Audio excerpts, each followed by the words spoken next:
No vídeo passado eu tratei sobre Gerhard Winstanley, de 1609 a 1652, como um pré-marxista, porque o título, o tópico que eu estou agora nesta playlist de História do Pensamento Econômico, uma introdução, os principais socialistas pré-marxista. Então, na verdade, corrigindo aqui, o Gerhard Winstanley, não é que ele foi um pré-marxista, então ele foi um socialista pré-marxista, pelo menos no conceito que ele traz aqui, não que ele tenha sido de fato.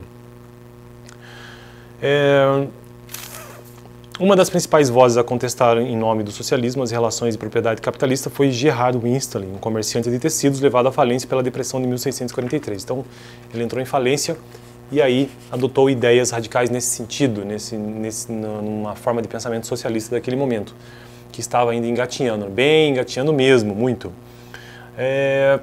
Bom, então hoje eu quero continuar e vamos ver qual é o autor que nós vamos tratar hoje aqui no texto. Lembrando, o livro que eu estou utilizando apenas como introdução, porque ele tem um viés, né? História do Pensamento Econômico, do Hunt. Esse livro ele tem um viés mais à esquerda, mais socialista, claramente, no próprio texto dele fica muito claro isso. Então eu entendo que esse livro é apenas uma introdução, não dá para interpretar os fenômenos econômicos, a história do pensamento econômico com um livro socialista, mas como introdução pode ser. Vamos lá. Não foram poucos os escritores que, no decorrer dos séculos XVIII e XIX, atribuíram as iniquidades e a exploração existentes na economia capitalista ao regime de propriedade privada. Toda a culpa na propriedade privada. Neste capítulo mencionaremos apenas alguns dos mais conhecidos. O personagem fascinante foi o francês, eu não sei pronunciar esses nomes, tá? Então, Gracchus Babeuf, ou Babeuf, 1760 a 1797.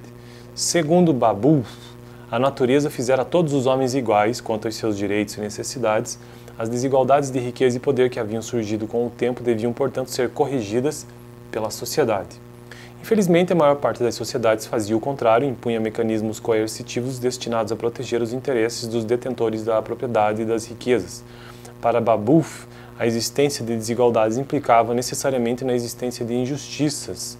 O comércio capitalista existia, dizia ele, para sugar o suor e o sangue de quase todo mundo e formar lagos em que uma minoria nada em ouro. A despeito de serem os criadores das riquezas sociais, os trabalhadores ficavam sempre com o menor quinhão.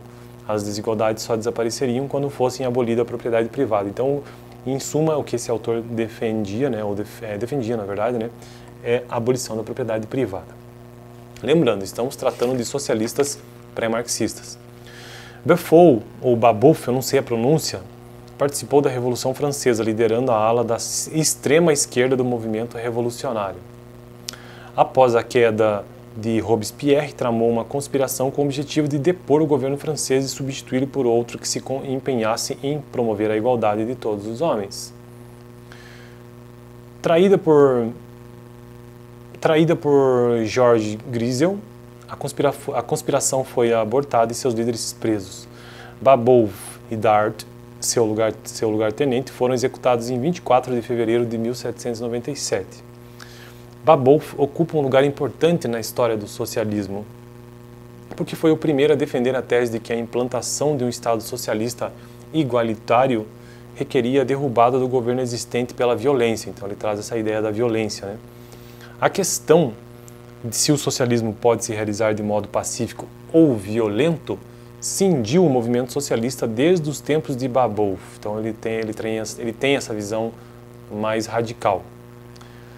Caso a conspiração fosse bem sucedida, o passo seguinte seria a instauração de uma ditadura.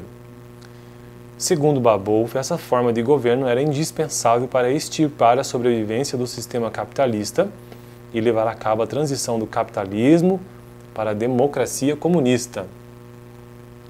Vê-se, portanto, que Babeuf foi, em muitos sentidos, o precursor de teses que viriam a ser defendidas pelos bolcheviques na Rússia, já no século XX. Que é aquela divisão, né? Mencheviques, bolcheviques, a divisão entre fazer a revolução de forma violenta ou não, né? De forma pacífica. Então esse foi o autor do vídeo de hoje. Eu nunca tinha ouvido falar, Gracchus Babeuf, 1760 a 1797, e aparentemente ele era um socialista igualitário, um socialista radical, de uma extrema esquerda, né?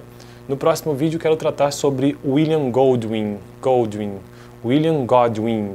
Eu tenho dificuldade para pronunciar esses nomes aí, sabia? Então, Gracious Babouf e no próximo vídeo, William Godwin. Dá uma olhada no vídeo anterior, onde eu tratei sobre Gerard Winstanley. Vou deixar aqui no final. Valeu!